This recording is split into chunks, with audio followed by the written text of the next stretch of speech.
Okay, we had this just in. Mike Cernovich tweets, I'm thrilled MSNBC has made the decision that people shouldn't be fired over satirical tweets. This rule will surely be applied equally to all sides. And if it's not, we will bring back Sam Seder's tweet every time the media goes after someone else for a tweet. Well, let me be the first to say that I would love to do a re-review of this process every couple of weeks. He's promising us free publicity. Thank you for your continued commitment to the exposure, funding, and expansion of this show. So first of all, thank you. And secondly, I think that what Mike is trying to do here in turning this humiliating, sad loss into a win is run some interference for a lot of people, but also because we've done a lot of re-reviewing of his grotesque tweets about rape, about essentially being glad Trayvon Martin is dead because women won't be raped in the future. He's a very rape-obsessed guy, maybe going back to a charge that he pled down in his past. And so I'm assuming that what he's just going to try to do is sort of leverage this so that people don't remind you constantly of what a dangerous and despicable record person this guy is. And as I said before, I'm not trying to get anybody fired over a tweet. I don't think anybody should get fired over a singular tweet. And I'm not even trying to get... Well, if it was affirming, like, maybe Roman Polanski should be able to rape, then maybe that was so. Literally what it was. If that literally what it was, maybe so. Fair enough. But that being said, I am all for people using people's public record to be clear about who they are and what they represent. And that's why we're at work, obviously, on the documentary. So people are going to have a user manual about who this guy is, and he won't be able to, because there's other people that he's really harmed. I mean, this turned out well for us, but he's gone after a lot of very good people, and we're going to talk about that. Then, of course, he's also fed a broader culture of everything from racism to misogyny to xenophobia to conspiracies to Trump. Because, look, in order to feed plutocratic politics, you need to build off of people's anxieties, magical thinking, fantasy life, bigotry, and depressed search for easy answers. And that's what this guy does. So I'm thrilled to keep exposing his history every time. And to the first point, I don't believe that he's thrilled because he seemed more thrilled when he was fired. But if you are thrilled, then let us share in a moment of camaraderie. You and I are both thrilled.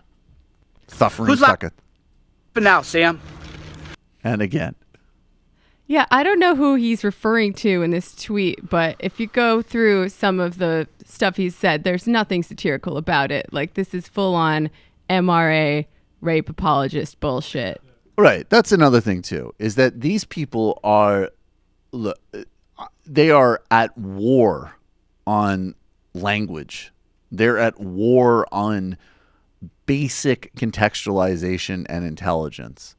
And I agree, in fact. I think that there are some people who identify on the left, I don't even know if I would really consider them in some cases to be on the left, who also have totally over-literalized language. Although I have to say, in this case, I didn't see it from anybody. Very few people. Very, very few people. As I told CNN about the only person that was happy with this decision, and I'm sure is maybe not thrilled, is David Duke.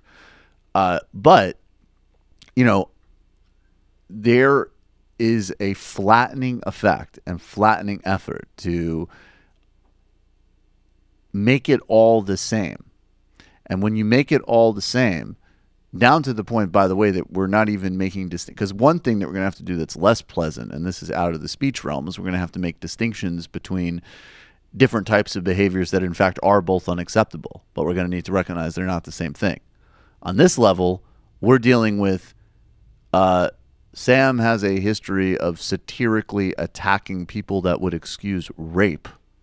You have a history of supporting and emboldening, yes, rape culture, which is a thing. So you're not going to flatten language.